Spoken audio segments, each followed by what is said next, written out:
lot, so for today's video I'm doing something I don't know if I've ever actually done before. I thought it'd be fun to put together a little comic strip featuring the character Amira that I came up with a few videos ago.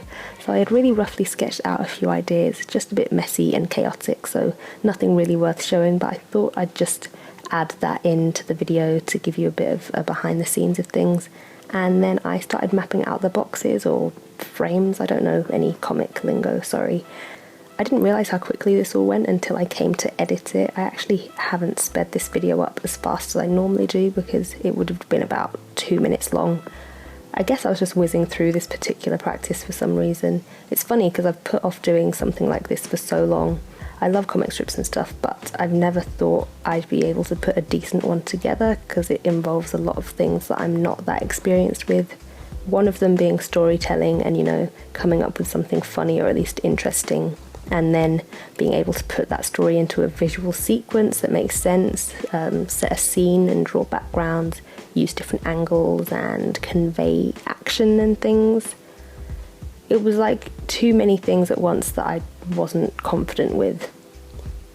But it was on my list of things to do for this series, and obviously I was running out of time, video 25 of 30 now, so I finally got on with it.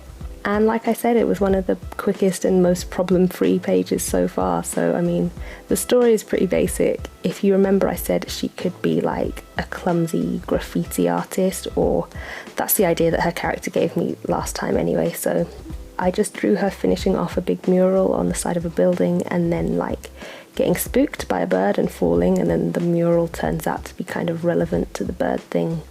You'll see what I mean anyway. Like I said, I'm not much of a storyteller. For this one I did use Biro for the lines, like I mentioned wanting to do in my last video. I just find them so much easier to handle. I like the different shades you can get with different pressure. It's like using a pencil but darker and more permanent. I've been on and off with using Biros or ballpoint pens to ink my work, but at the moment I'm definitely on it. And as you can see, it was really just a case as usual of going over the light pencil lines and then adding more detail as I went. This was one of those days where my initial sketch just worked and it didn't need a lot of tweaking or working on, so it really did just fly by. And then to add emphasis to some other lines, I used my Kurosaki Fudegokochi brush pen, which I just love for a more controlled but variable ink line, if that makes sense. Like, you get the different thicknesses depending on the pressure you use, but it's quite stiff, so it's really easy to control the line thickness as well.